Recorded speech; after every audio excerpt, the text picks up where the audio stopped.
номлогчийн өгс номдоо хэлсэн байгаа тий. Та нар одоо найрын өргөөрөө явснаас гашуудж байгаа хүмүүстээр очисон дээрээ. Учир нь найрын өргөөнд та нар очиод нэг юм бодохгүй. Харин гашуудж байгаа хүмүүсийн дунд та нар оршуулгын газар очих юм бол хагцалд үтсэн, зовлон үтсэн хүмүүсийн дунд очих юм бол та нар нэгийг бодож хоёрыг тунгаанаа гэж хэлсэн байдаг. Тэгээд бид нар энэ загалмайн өхөл ба дахин амьд. Загалмай дээр тэр зовлон тэр Христийн тэр зоддуур, цохиур, нүдүүлж, хараалгуулж, зөвхүүлж исэн тэр зовлонгийн хажуугаар бид нар тийм юм болоод өнгөрчтэй гэж бодож өнгөрч болохгүй юм аа. Энийг бид нар ингэж зүрх сэтгэлдээ мэдэрч хүлээж авч Есүс яагаад ингэсэн бэ гэдгийг бид нар ингэж зүрх сэтгэлдээ ингэж мэдрэх ёстой. Тийм цаг байна. Тийм учраас энэ дахин амьсны баярлалыг тохиолдуулна. Бид нар энэ загалмайн 7 гайхамшиг гэдэг энэ цуврал номлолыг ням гараг болгон явж байгаа. Ер нь Христийн сүмүүд яадаг вэ гэхээр зэрэг бусад сүмүүд зовлонгийн 7 хоног гэж яг тэр Есүсийн зовлон эзэн тэр 7 өдрийг сүүлийн тэр 18 цагийг одоо ингэж маш их ингэж тунгааж, хүлээж авч, бясалгаж, уншиж, залбирч ингэж өөртөө ингэж Христийн тэр зовлон мэдрэхийг хичээдэг. Ямар зовлон туусны мэдхийг хичээдэг. Тэр хайрыг эндээс энэ дотроос тэр хайрыг хүлээж авдаг. Ийм гайхамшигтай цаг өнгөрүүлдэг. Тэгэхээр бидний хувьд энэ бас ийм их чухал цаг юм аа. Амен. Тэгэхээр загалмай бол Бурхны мэрэгэн ухаан юм аа. Энэ хүмүүсийн хувьд мунхаг, хүмүүсийн хувьд бидний хувьд ойлгож болохгүй тийм зүйл юм аа. Ийм байж болох юм уу гэж бидний оюун ухаанд хүрэхгүй тийм зүйл юм аа. Харин тийм учраас бид нар энэ загалмай өхлийг бид нар юу гэж мах боттой хүмүүс юу гэж ойлгодог вэ гэхээр зэрэг энэ бол мунхаглал гэж хэлдэг. Гэтэл Библи Ром номон дээр юу гэж хэлсэн бэ гэхээр зэрэг энэ загалмай үг бол энэ Бурхны мэрэгэн ухаан юм аа. Тэр нөгөө бидний нүдэнд сонсоогүй, нүд хараагүй, чих сонсоогүй, зүрх сэтгэлдээ мэдрээгүй тэр зүйлс чинь юу гэж энэ загалмай байхгүй юу гэдгийг Ром ном хэлсэн байдаг. Тийм учраас өнөөдөр бид нар энэ загалмайн агуу байдлыг бид нар одоо ойлгох нь маш чухал юм аа. Есүс өгөхөөс өмнө тэр зовлонгууд эдлэхээс өмнө нэгэн залбирлыг Бурханд өргөсөн байдаг тийм үү? Аава цаг нь ирчихлээ гэж. Аава цаг нь ирчихлээ гэж. Тэгэхээр яг Есүс Христийн яг тэр өхөл, яг тэр зовлонгийн яг тэр өдрүүд нь тогтоогдсон байсан. Есүс энийг яг энэ өдрүүдэд яг энэ цагт болох юм байна гэдгийг тэр ариун сүнс дотор эзлэлтэй тэр мэдсэн. Тийм учраас тэр өөрийгөө бэлдсэн. Тийм учраас аава цаг нь ирчихлээ. Та өөрийгөө алдаршуулахын тулд хүүгээ алдаршуулаач гэж залбирсан баг. Тэгээд энэ нь тогтоосон цагт яг цагтаа болсон юм аа. Энэ нь нэгэн баярын өдрөөр болсон. Энэ нь юудэчүүдийн үе уламжлан жил болгон тэмдэглэдэг дээгүр өнгөрөх баярын үеэр болсон. Хуулийн багш нар фарисеучуд, мундагчууд, тахилч нар хоорондоо зөвлөлдөөд энэ баярын өдөр бүгдээр хүн алж болохгүй. Энэ баярын өдрөөр хийхгүй шүү гэж хэлчихсэн. Яагаад гэвэл ард түмэн уурсан. Ард түмэн уурлна. Тийм учраас энэ өдөр бид хүн алж болохгүй гэж. Тэр өдөр Есүсийг тэд алахыг хүсчээсэн ч тэр баярын өдрүүдэд алмааргүй байсан. Гэтэ Есүс хизээ нас орсон гэж, хизээ яг загалмай дээр очсон гэж дээгүр өнгөрөх баярын сүүлчийн өдөр. Яг тэр хург, яг тахигддаг, хургийг тахдаг, хургийг нядалдаг яг тэр өдөр Есүс Христ загалмай дээр цовдлогдсон юм аа. Энэ найруулагч нь, энэний зохиогч нь, энийг ийм байх ёстой гэдэг нь энэ хүний санаа биш. Энэ муу ерөн сүнсийн санаа биш. Хэн нэгэн сууд ухаант, мэрэгэн ухаантны санаа биш. Үүний найруулагч нь Есүс, түүний эцэг Бурхан өөрөө юм аа. Амен. Хэн нэгэн Есүсийг хүчирхийлэлд автсан, хэн нэгний арга мэхэнд автцсан гэж бодож магтгүй юм аа. Тэгээ би өнөө өглөө босоод энэ сургаалаа дахин нэгтлээд залбираад ингээд байж ах үедээ яг энэ сүүлийн 18 цагаас өмнө Есүсийн цус гойцсон билүү гэж бодсон. Хаа нэгэнтээ Есүс хүнд зодуулсан билүү? Хамралуугаар дэрсүүлсэн билүү? Чулуугаар цохиулсан билүү? хаа нэгэн газар Есүс тийм зүйл тохиолдсон билүү гэж бодсон. Тэгээ Библи энэ яг сүүлийн энэ 18 цагаас өмнө ямар ч тийм үйл явдал болгоогүй. Болохыг хүссэн. Хүмүүс уурсаж Есүс рүү чулуу барин далааж ирсэн. Есүсийг зодох гэж, хавдан хавцад руу унах гэж, алах гэж тэд нар ингэж зүсэн бүрээр үдчихсэн. Тэгээд Есүс тэдний дундуур гараад явцсан. Хүмүүс самураад үлдсэн. Хинч Есүст гар хүрч чадаагүй. Хинч Есүсийг баривчилж чадаагүй. Хинч Есүсийг очиж алгадаж чадаагүй. Яагаад гэвэл тогтоосон цаг нь болоогүй байсан. Цус хасарах нь арай болоогүй байсан. Харин тэр тогтоогдсон цаг нь яг тэр өдөр байсан. Амен. Тийм учраас цаг нь ирлээ гэдгийг энэ Иохан 17-гийн 1-дээр залбирчсэн. Цаг нь ирлээ гэж. Тэгээд яг Ромын яг тэр харгислал, яг тэр загалмай дээр гэмт хэрэгтнийг цовдолдог яг тэр цаг үед Есүс яг загалмай дээр цовдлогдсон. Яг тэнд гэмтнүүдэд өгдөг яг тэр шийтгэлийг, гэмтнүүдэд өгдөг тэр зодуурыг, гэмт нүгднүүдэд өгдөг тэр бүх харгислалыг яг өгдөг яг тэр Ромын харгис дарлалын дор энэ зүйл нь болсон юм аа. Дараагийн нэг чухал зүйл нь юу вэ гэхээр зэрэг бид нар Левит 16 дахь бүлгийг самдаг тийм үү. Тэнд тэрхүүн тахилч жилд нэг удаа ариунаас ариун газар руу орж байгаа. Тэнд тэрхүүн тахилч юутай ордог вэ гэхээр зэрэг тэр цустай ордог. Тэр цустай орохдоо өөрийнх нь гэм нүглийн төлөөх цустай, бүх ард түмний төлөөх цустай. Ядуунд тагтааны цус авчирч өгдөг. Баян нь тарган бухын цус авчирч өгдөг. Тэгээд тэр аяхта тэр савтаа цусыг барьж ороод тэгээд эвлэрүүллийн таган дээр ариунаас ариун газарт байгаа тэр гэрэний авдар дээр тэр херобууд өөдөөс хасан тэр херобуудын тэр таган дээр 7 удаа тэр цусыг шүрч ингэж цацдаг байсан. Тэгээд энэ цус нь яагаад энэ зүйлийг хийсэн бэхээр энэ нь яг тэр загалмайн өдрүүдэд болох тэр өдрийг зөгнжээс харуулж исэн, бэлэгшээж исэн. Яг жинхэнэ юмсынхан сүүдэр нь энэ хуучин гэрэн дээр болж исэн. Хуучин гэрээ бол хууль бол жинхэнэ юм руу зааварчилдаг зааварчилгаа юм. Хууль биднийг нүглийг мэдүүлдэг юм аа. Нүгэл нь биднийг нэгүсэл рүү Есүс рүү дагуулдаг юм аа. Амен. Тийм учраас бид нар Есүсийн тэр нэгүслийг, Есүсийн тэр хайрыг бид нар мэддэг. Энэ бол маш утгатай. Тэгэхээр Есүс 7 удаа 18 цагийн дотор цусаа асгасан. 7 удаа гэдгийг бид нар хизээж мартаж болохгүй. Тэгэхээр бид нар энэ 7 удаагийн тэр цус асгаратаар тэр 7 удаад нь ямар гайхамшгууд юуны төлөө тэр цус шүрчээд цацагдаад байгаа юм бэ гэдгийг бид нар энэ өдрүүдэд хүлээж авч байна. 1-р Петр 1:2 дээр ингэж хэлсэн байна. Та нар Бурхан эцгийн урдаас харсны дагуу сүнсний ариусгаар Есүс Христ дуулууртай байх болон түүний цусаар цацуулахын тулд сонгогдсон билээ гэж. Тэгээ энэ үгийг уншаад нэгэ бясалгаад тэгээд яаж нэг ингээд цуглаа маань ойлгохгүй яг өнөө үедээ яг яаж ингэж дүүцүүлэх цусаар цацуулна. Тэгээд би хэлжсэн шүү дээ тий. Сүнс цус гэдэг хоёр үг бол нэг тийм бидний ярианд өргөн хэрэглэгддэг үг бас биш тий.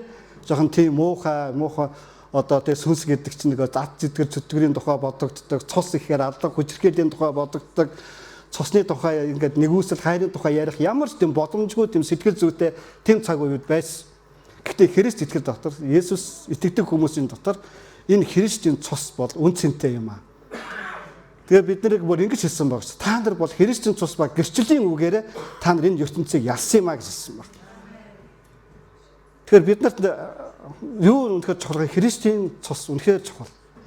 Тэгэд энэ цусаар цацуулахын тулд тэр та нарыг ингэ сонгосон юм а гэж хэлсэн байна. Тэгээд Христэд дуулууртай байхын тулд бүр тэр ариусгалд авчрахын тулд тэгээд Бурхан эцгийн урьдаас сонгосны дагуу гэж. Урьдаас сонгосны дагуу. Тэгээд манай ард түмний үндэсний одоо сүсэг бишрэл итгэл яг яаж явдаг вэ гэдгийг ингээд бодсон. Тэгээд ариун сүсэг ингээд санаас соёлынгийн тоос гэдэг тэр тоосонд булагдана гэдэг энэ монголчуудын бас нэг утга учир үндэс юм. Тэр хөстэй моринд ч хөсөнд нь хүрнэ гэдэг энэ ард түмний мац утга учир хөлсөө гартад барилдсан тэр богчууд үзүр төрөнд үлдсэн тэр богчуудын тэр хөлсөнд очиж хүрнэ гэдэг бидний хүрнэ гэдэг ингийн юмсан гэдэг энэ үндэсний маш том утга учир байгаа тийм үсэг ойлголт байна.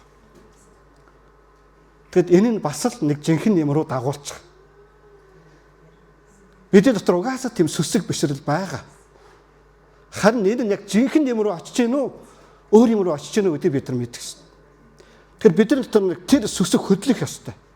Христийн цусаар цацуулах тэр сүсэг хөдлөх. Энд чөлөөлөгдөх ёстой. Амен. Энийг бүр ингээд утга учиртай үн цэнтэй болгох ёстой. Өглөөний нарыг шинийн нэгний өглөөний нарыг үсгэхийн тулд уулын оройд бүчин байгаа тэр ирчүүд алтан гаваа даргангийн тэр овоон дээр гарч байгаа тэр ирчүүд тэдний дотор нэг сүсэг байгаад тэдний дотор нэг тийм бурхны тэр хайх нэг тийм нэг юм орон зай байгаад харин энэ хуурцчаад байна. Энэ худал хуурмагт автчаад байна.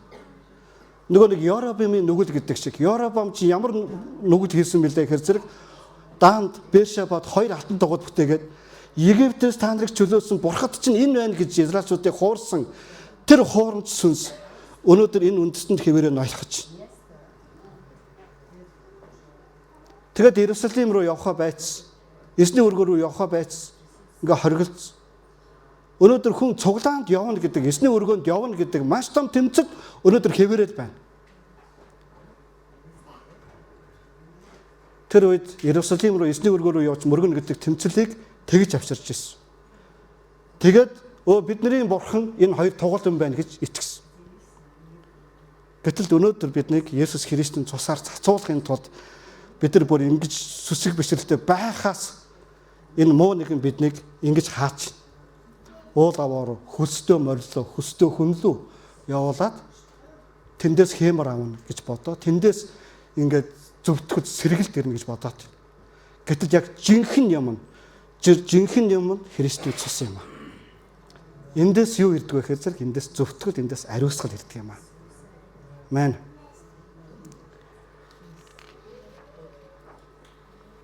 Хэрвээ бид хүчтэй дагалдагчийг бэлтгэхийг хүсвэл хэрвээ бид хүчтэй дагалдагч баймаар байвал энэ загалмаа өхөл ба зовлон энэ ариусгал, энэ уучлал, энэ авралыг бид нар үнэхээр яс махандаа ойлгох ёстой гэсэн.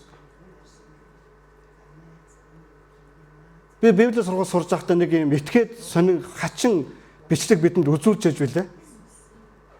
Тэгээд тэд нар болохоор нэг юм Христ итгэлийн тийм нэг юм гаж одоо хүмүүс. Тэгээд тэд нар ингээд нэг юм ташуурандаа сэрдгэр 3 дэгээд ташууртай. Тэгээд тэд нар ингээд Христийн зовлонг ингээд мэдрэхийг хүсдэг. Тэгээд жилд нэг удаа нэг тийм хөдөлгөөн өрнүүлдэг. Тэгээд нүцгэлээд тэгээд тэд нар ингээд жагсаал хийдэг. Тэгээд ингээд ташуур бариад тэгээд ингээд өөрийг ингээд нүдээд ингээд явдаг. Ингээд ороолгоод ингээд явдаг.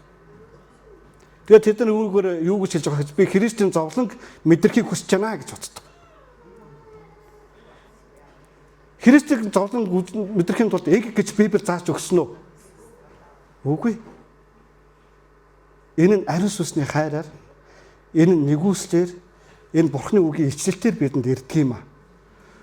Түүнээс бол эрдэнэ чи Христийн одоо тэр цусны үнцнийг чи ойлгох, тэр зовлонг чи ойлгох ёстой гэж би түүнийг зодож, загалмаа дээр ташуурдаж, сүм давтарж байгаа загалмаа өмнө сүхрүүлж агаад ташуурдна гэсэн үг бас биш.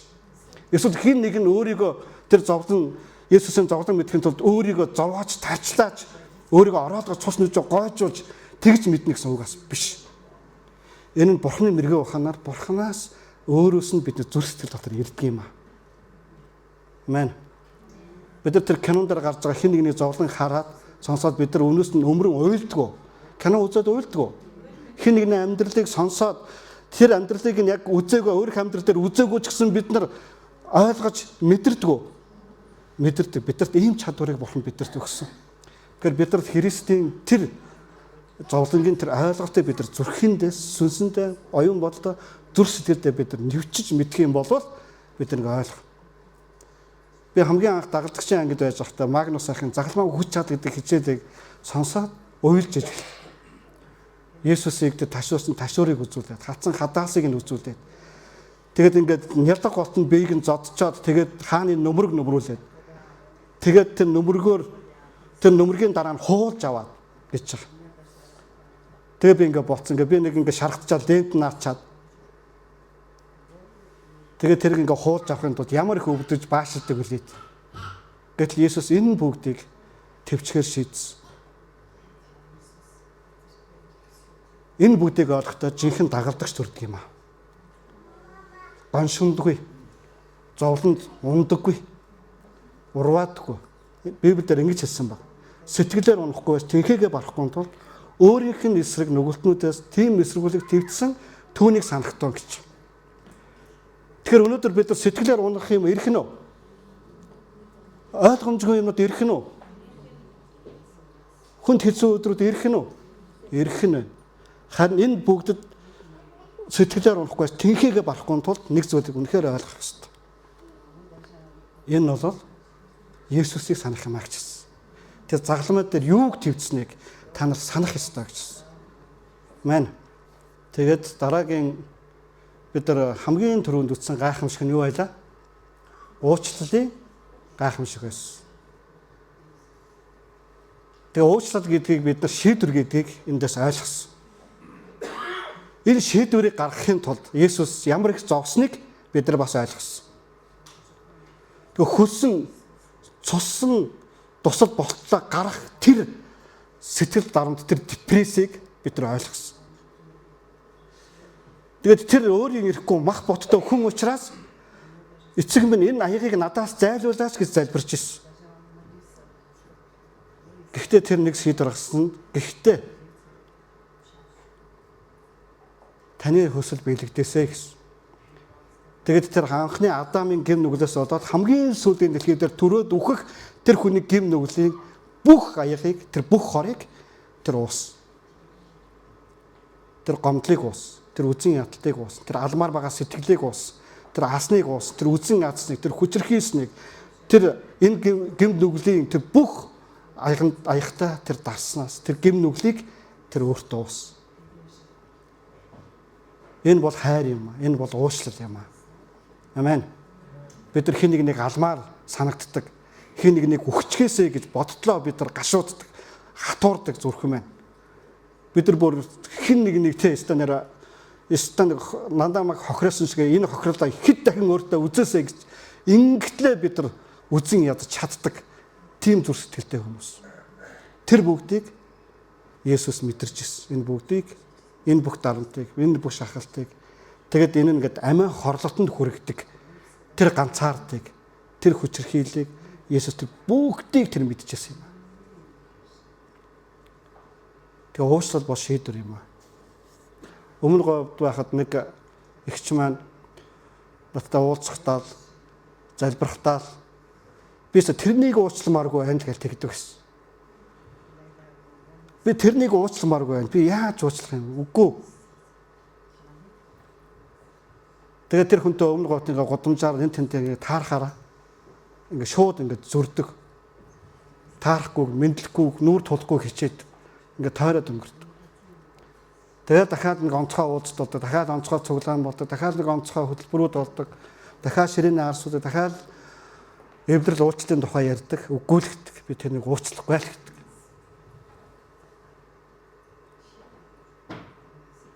Тэгээд уучлалыг ингэж хүчээр хэн нэг ингэ шахалтаар, хуулиар бий болгож чадахгүй. Энэ нь сүнс дотор цөмлөлт болж, эрх чөлөөний дотор энэ зүйл хийгдэх гэсэн. Яг Есүс тэгээд зовж байхдаа, зовлонг мэдэрнэ гэж байхдаа тэр би уучлахаар шийдсэн гэж хэлж байгаа шиг би тэр уучлах гэсэн. Тэгээд дараад нь яасан гэж хэдэн жилийн дараа нэг өдөр уулзаад таарад пастраа би шийдцээ, би уучлахаар шийдцээ. Тэгээ би зогсоогүй нөгөө хүнтэйгээ уулзаад ярилцсан. Тэгээ би уучлж байгаагаа ингээ хэлцэн гэж. Тэгээд түүний амьдралд ирсэн тэр гайхамшигт гэрчлэлийг би үнэхээр мэднэ. Шал өөр хүмүүс. Тэр эмэгтэй өнөөдөр бурханлаг хүний, пастор хүний эхнэр. Үнэхээр эзэн ингэж биднийг чөлөөлдөг юм аа. Тийм учраас уучлал гэдэг бол зууралдах юм биш юм аа. Энэ нэг сайхан мэдрэмж биш юм аа. Энэ нь шийдсэний дараах сайхан мэдрэмж юм аа. Гоё болж байгаа нэг гоё станаар нэг хайр мэдэрж байгаа шийддэг юм ерөөсөө биш. Харин зовж чарчилж байгаа би уучлж яана гэж хэлээ дараа нь ирэх тэр тэнгэр нэгдгийг харах болно. Энэ бол уучлал юм аа. Амен. Дараагийн нэг чухал зүйл нь юу байлаа? Авралын гайхамшиг. Энэ хоёр дахь одоо Есүс Христийн одоо баригдсан тэр үеэс байцаагцсан тэр үеэс тэгээд дээд зөвлөх нь ирээд еврейчүүдийн дээд зөвлөх нь ирээд хуралдаад тэгээд түнд албан ёсоор үхлийн ялгааноос. Тэгээд Аннаас байцаатай хоёр зүйл хандуулж байсан. Есүсийн дагагч нар болон сургаалт нь анхаарч байсан. Тэгээд Есүсийг одоо чиний дагалдагч нар чинь ийм муу хүмүүс гэж. Эсвэл чи сургаал дотор ийм юм алдаа гаргасан гэж. Ингэж Есүсийг унгаахыг ингэж оролдож ирсэн. Тэгээд Есүсээс Ананас гэдэг тэр дээд зөвлөлийн тэр нэгэнд дагалдагч нарын талаар үг алдаагүй.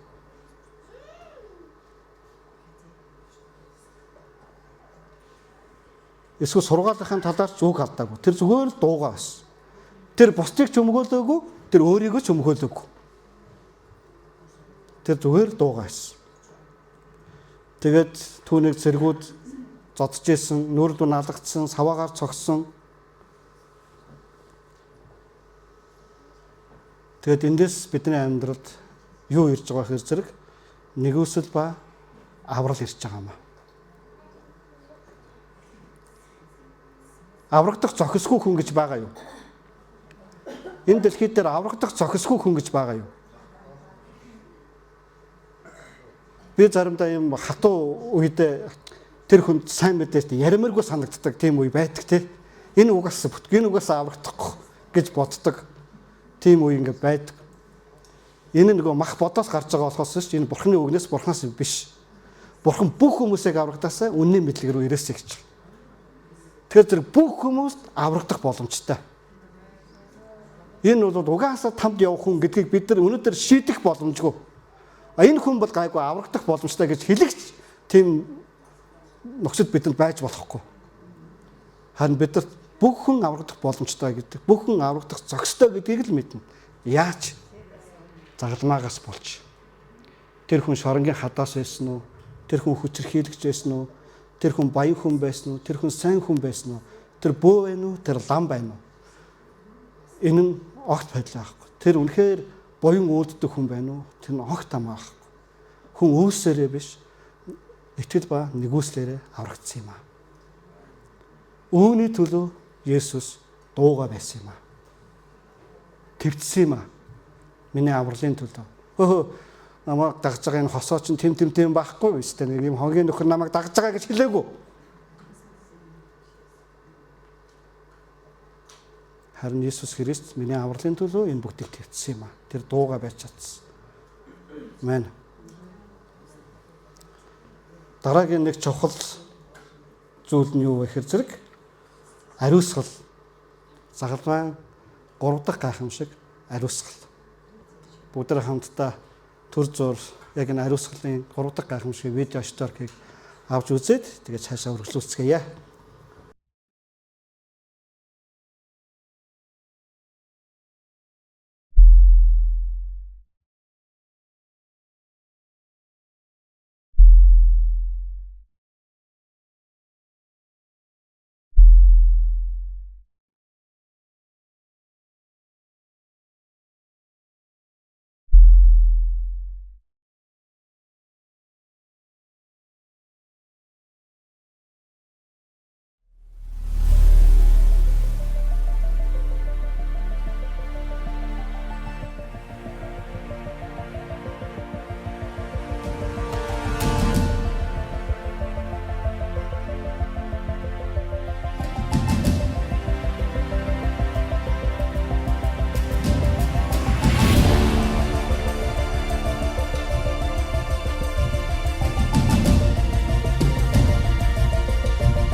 Бүгдээ хамтдаа төр зур залбирая.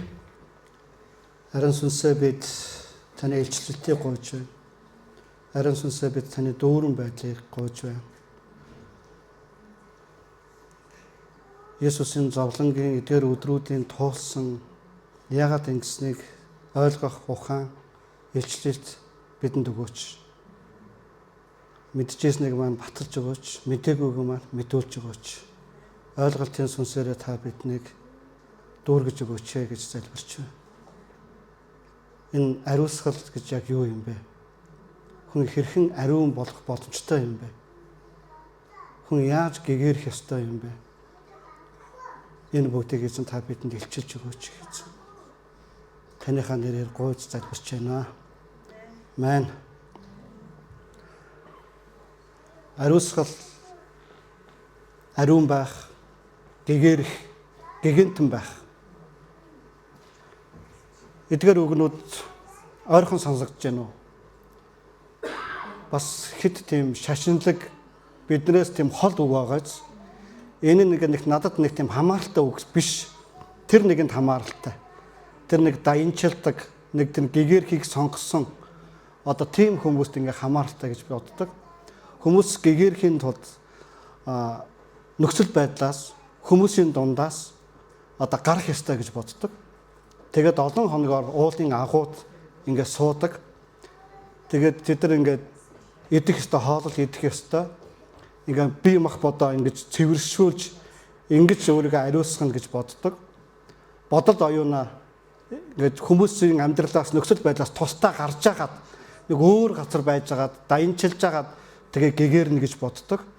Тэг хүн ингээд нэг юм зарим нэг хүмүүс юм даянчлалаар юм гэгэрлийг ариусгалыг ингээ ариун байдлыг ингээ хайж эсвэл ингээд нэгэн муу хүнтэй нийлэхгүй байвал би ариун гэгэн байж болох юм байна. Би бозар муу хүнтэй нийлэх би бозардах юм байна гэж боддог. Ийм байдлууд ингээ байгаад. Тэгэхээр ингээд энэ ариусгал энэ гэгэрл гэдэг зүйлийг яаж бидний амьдралд ингээ боломжтой юм бэ? Энэ зүйлийг бид нар хэн нэгнээс хүсдэггүй. Хүсдэг, өөрөөсөө бас хүсдэггүй. Хүсдэг. За би өнөөдөр ч муу юм бодохгүй гэж бодмоор тийм өдрүүд байдгүй. Муухай үг хэлэхгүй гэж хэлмээр тийм үгээ захирмаар өдрүүд байдгүй. Зүр сэтгэлийг хандаг дотор өстой гигэн өстой нэрэ хайрлаад баймаар өстой өөч муу бодохгүй өстой ууралмааргүй тийм өдрүүдийг бид нар хүсдэггүй. Хүсдэг, бас хэн нэгнээс хүсдэг. Гэхдээ энэ нь яаж боломжтой юм бэ? Энэ яаж боломжтой? Энэ яаж бидний амьдралд ирэх юм бэ? Энэ маш их тийм чухал санагдсан миний хувьд. Есүсээс өмнөх үед, Есүсээс хойших үед нэг хэсэг хүмүүс байсан байгаа. Тэгээд тэд нар ингээд одоо мах бод болвол боцоруулаа. Мах бодтой болгон боцоруулаа гэж үздэг. Тэгээд Есүсийг одоо мах бодоор ерөөсөө амьдраагүй тэр ингээд тийм юр усын битээ байсан гэж үздэг тийм гац сургаалууд ингээ оруулж ирэх гээд байсан. Тэгэхээр зарим нэг хүмүүс болохоор зэрэг бөөр яасан бэхээр зэрэг за бид нар ариун байхын тулд бид нар энэ хүмүүсээс тусгаарлагдах ёстой гэж өөрсдөө бодсон.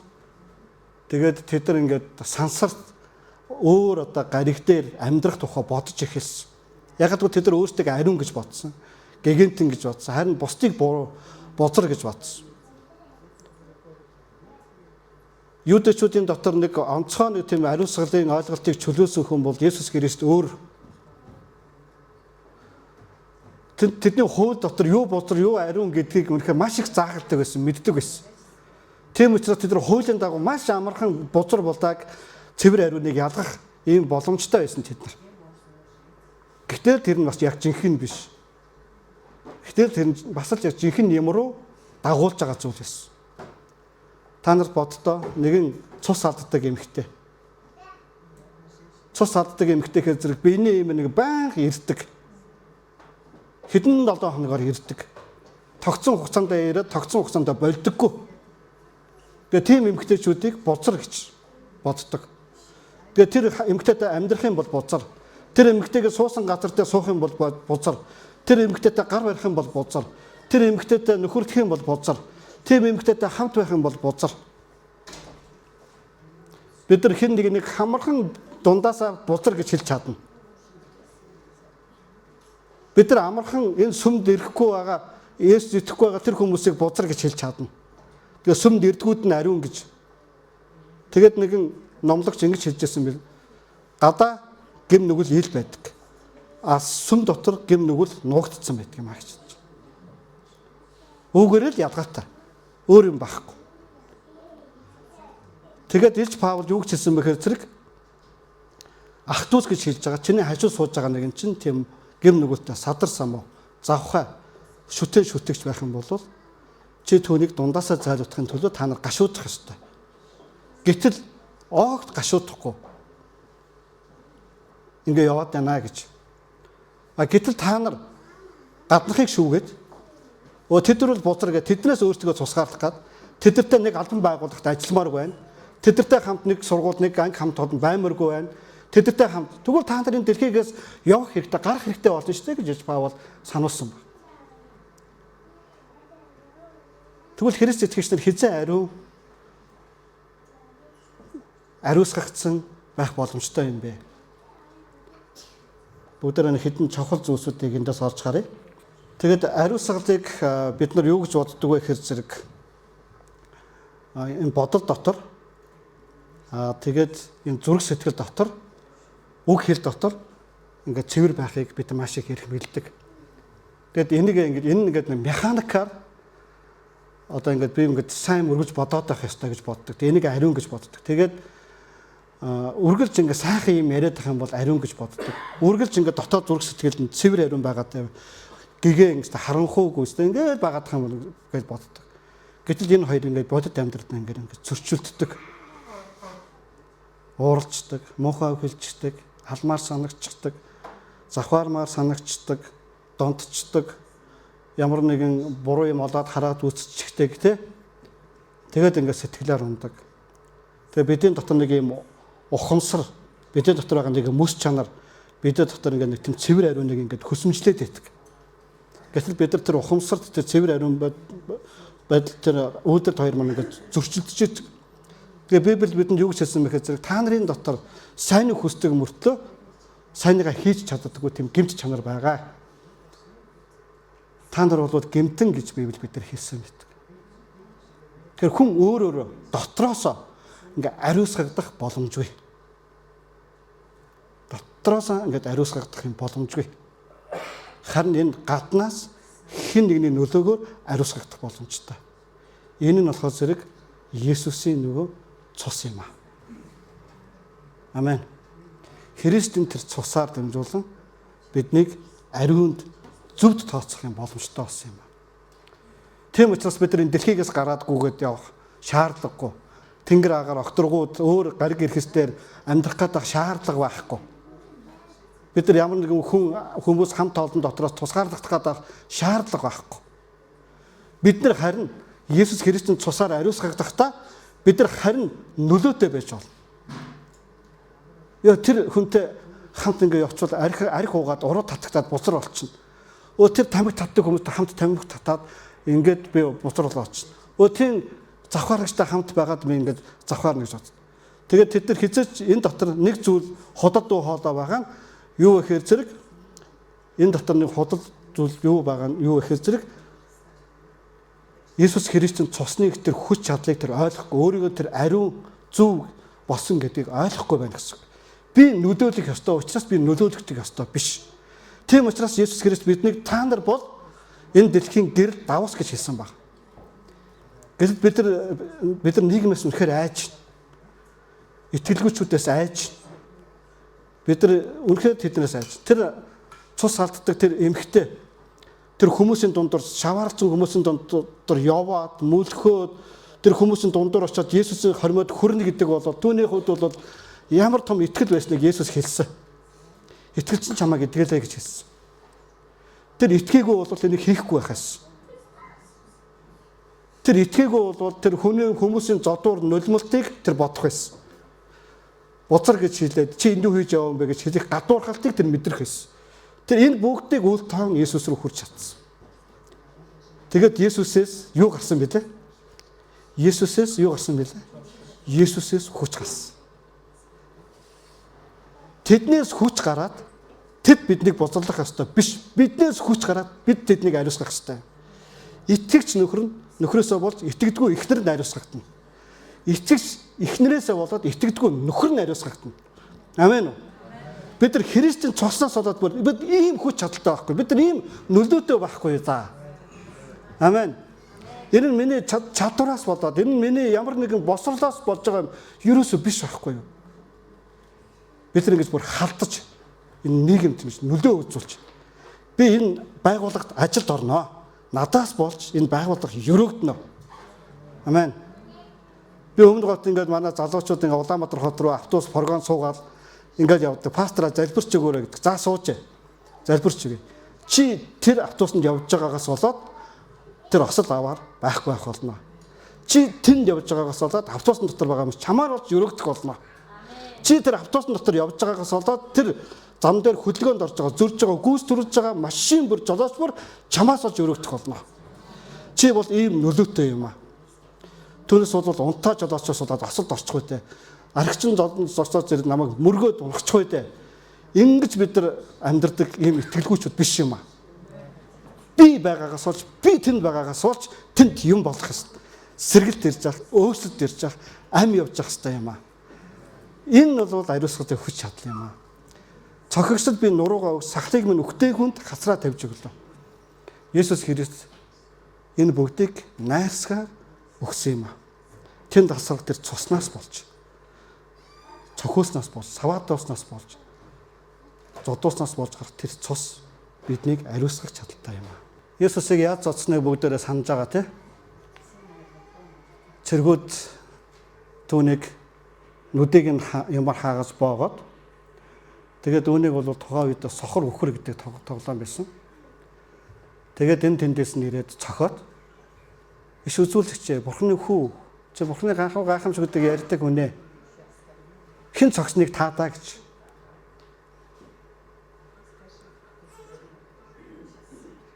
Тэгээд Иесус энэ бүгдийг батлах гэж оролцсон уу?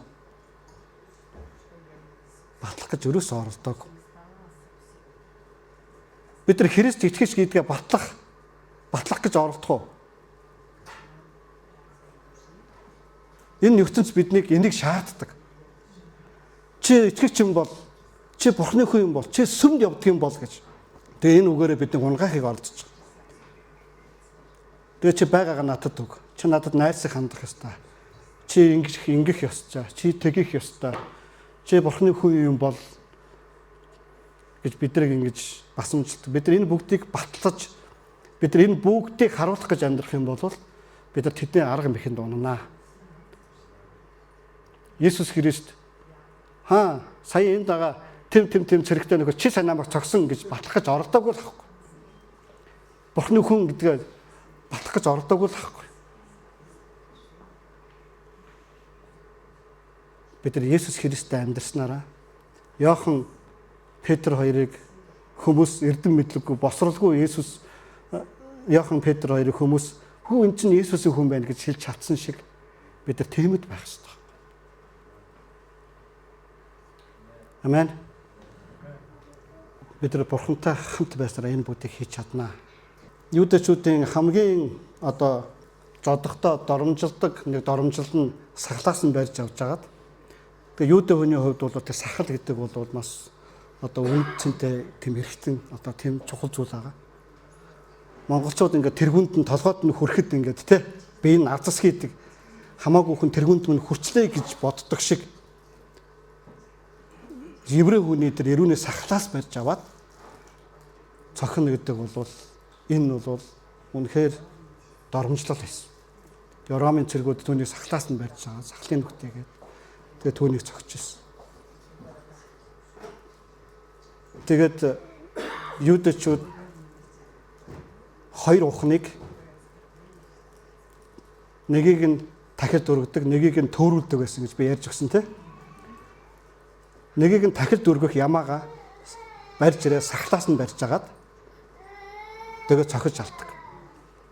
Тэгээ тэрний цусаар сүрчдэг байсан.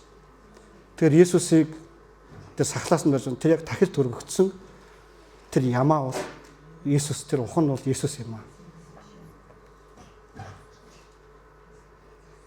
Тэгээд тэр ямааны цусаар болон тэр амьтдын цусаар тэр сав суулгуунууд дээр тэр тахлын ширээн дээр тэр гэрээний авдрууд дээр цус сүрчиж ингэж ариусгагдана гэж боддог байсан бол тэгэх тусмаа гэж мөх сүнсээр өөсөөгөө өөрийгөө бурханд өргөсөн Христийн цус нь мэс чанарыг маань үхлийн үүсээс цэвэрлэн амьд бурханд үйлчлүүлэн шүү дээ. Амен. Христийн цусаар цацуулсан бид нар Христэд үйлчлэх боломжтой юм аа. Ингэж тэр савыг ариусгагдсан гэж бодсон бол ингэж тэнд байгаа тэр сүмд байгаа ямар нэгэн эд материалыг, ямар нэгэн тавилгыг, ямар нэгэн тэр хүндэтгэлийн савнуудыг ингэж ариусгагдсан гэж үзчихсэн юм бол тэгвэл миний мэс чанарыг юу ариусгадаг вэ гэхээр зэрэг миний хичээл зүтгэд миний ингээд нэг тийм зүйлүүд нь биш, харин миний дээрээс Есүсийн цус цацсан тэр цус биднийг ариунд цооцдог юм аа. Амен. Үүгээрээ бид нар бурханд үйлчлэх эрхтэй. Би өнөөдөр сайн хүн, сайн хосоо учраас би өнөөдөр энэ зогсож байгаа юм биш. Би Христийн зөвтгөлөөс түүний ариусан цусаар би өнөөдөр энэ зогсож байгаа. Хэрвээ намайг тооцох юм бол надаас үе төмөн юмнуудыг жагсааж бичиж чадна. Тэгээд чи номлох зохисгүй. Чи үйлчлэг үг хэлэх зохисгүй. Чи сайн мэдээ ярих зохисгүй. Чи бурхны хүн байх зохисгүй гэдэг маш олон жагсаалтыг гаргаж ирч чаднаа. Гэвч энэ бүгдийг ариунд тооцож бурханд дүүрсүүлэх нэгд боломж нь Христийн цус юм аа. Амен. Гэхдээ бид гэмт үйлдэлээ мэднэ. Би муухай юм боддгоо мэднэ. Хараалын үг хэлчихдгээ мэднэ. Миний дотор атгах санаа байгааг би мэднэ. Би ямар нэгэн зохисгүй юм байгааг би мэднэ. Тэгээд дуулал ном дээр Давид хаан өөрийнхөө гэм нүгэлтэйгээ тарчилж байгаагаа өөрийгөө ямар бохир заан тэр гэм нүглээс болж тэр алдаанаас нь болж ирж байгаа тэр дарамт шахалтыг тэр мэдэрч ирсэн. Тийм учраас тэр дуулж ирсэн. Бурхан минь та намайг л ариусгаж чадна. Та намайг л цэвэрлэж чадна. Та надад энэ бүгдийг хийж чадна гэж залбирч ирсэн. Тэр нэгэн бол Давид хаан юм аа. Давид хаан бол Бурханы зүрх сэтгэлийн дагуу хаан гэдгээр алдартай. Гэхдээ түүний гэм нүгэл нь үнэхээр бохир заваа. Гэхдээ тэр энэ бүх зүйлээс цэвэрлэж чадах нэгэнт найцсараас нь тэр өөрийн бурхандаа найцсараас юм аа. Амен. Тэгээд тэр авралынхаа баяр хөөргийг та надад өгөөч. Зүв сүнсийг миний дотор байгуулж өгөөч. Цэвэр зүрхийг та миний дотор бүтээж өгөөч гэж залбирч ирсэн нь энэ Давидын дуулал юм аа. Тэгэхээр миний дотор зүв сүнсийг шинжлэх нь хэн байх нь вэ? Бурхан ба түүнээс цацагдсан тэр цус энэ бүгдийг хийж чаднаа. Учир нь бид тэдний хилэнцгийг уучиж нүглийг нь дахин ис санаа гэж Ирмая ном дээр хэлсэн байна. Тэгэхээр бидний хувьд уучлал гэж яг юу вэ? Аврал гэж яг юу вэ? Ариусгал гэж яг юу вэ? Энэ тооцоо бодох юм ерөөсөө биш юм аа. Өөрийнхөө алдаатай тооцоо боддог, бусдын алдаатай тооцоо боддог. Тэгээд тэрийг нэрж хайдаг, сүхдэг. Энэ болоод ариусгал биш юм аа. Эхнэр нөхөр хоёр 3 сарын өмнөх юмаа гаргаж ирээд хэрэлддэг. 30 жилийн өмнөх юмаа гаргаж ирээд хэрэлддэг. 10 жилийн өмнөх юмаа гаргаж ирээд хэрэлддэг. Өчигдөр болсон юмаа өнөөдрийн хэрүүлийн бай болгодог. Энэ бол уучлж байгаа, мартж байгаа ариун явдал бас биш юм аа. Ариусгал гэж яг юу юм бэ? Хэр зэрэг тухайн үед болоод өнгөрсөн юмыг тухайн үед нь шийдсэн бол, уучлсан бол, өнгөрүүлсэн бол нөгөө нэг төөрүүлсэн ухан шиг тэр ухныг бол тэр тахилч төөрүүлсэн тахилч нь эргэж хайж хэн нэгэн зааж өгөх боломжгүй. Хэн нэгэн тэр ухныг тэр азасаар тэр цөлд хайж олоод өөнийг ухныг ч аваад ирлээ гэж хэлэх юм байхгүй. Тэгэхээр бид нэг бие биендээ ингэж өршөөнгүй бай. Ингэж ууж ус сэтгэлтэй бай. Амен. Энэ бол хариуцлал юм аа. Өнөөдөр харьцаануудын эвдэрлийн гол шалтгаан нь юу вэ? Энэ санджаагаад байгаа. Санаад байгаа байхгүй. Ухаж төнхөө тайгаад байгаа байхгүй. Алдааг нь гаргаж ирэх гээд байгаа байхгүй. Тэр энэгээр хэрэглэх гээд байгаа байхгүй. Өнөөдөр улс төрчдийн нийгмийн тэр PR нь Түүнийх нь хүүхэд наснд хийж ирсэн хэн байсныг нь ухаж гаргаж ирж ингэж унгаах гэдэг. Энэ бол Христийн сүм дотор байж болохгүй зүйл юм аа. Амен. Өнөөдөр бид нар яг энэ Христ дотор итгэлээр амьдрах нь маш чухал. Энэ бол ариуслын маш чухал зүйлс юм аа. Үүний төлөө Иесус Христ бидний төлөө энэ зовлон гэдэлсэн юм аа. Тэр кайпийн ордонд тэр сахлаараа зулгаалуулж, сохор үхэр болж, зодуулж тэр цохиулсан юм аа. Тэндээс урсан тэр цус биднийг ариунд тооцдог юм аа. Амен. Тэгээд та нарын Христийн цусаар цацуулсан бол та нар яах вэ? Энэ үндэсний ариун хүн яа гарахгүй муу юм аа. Амен.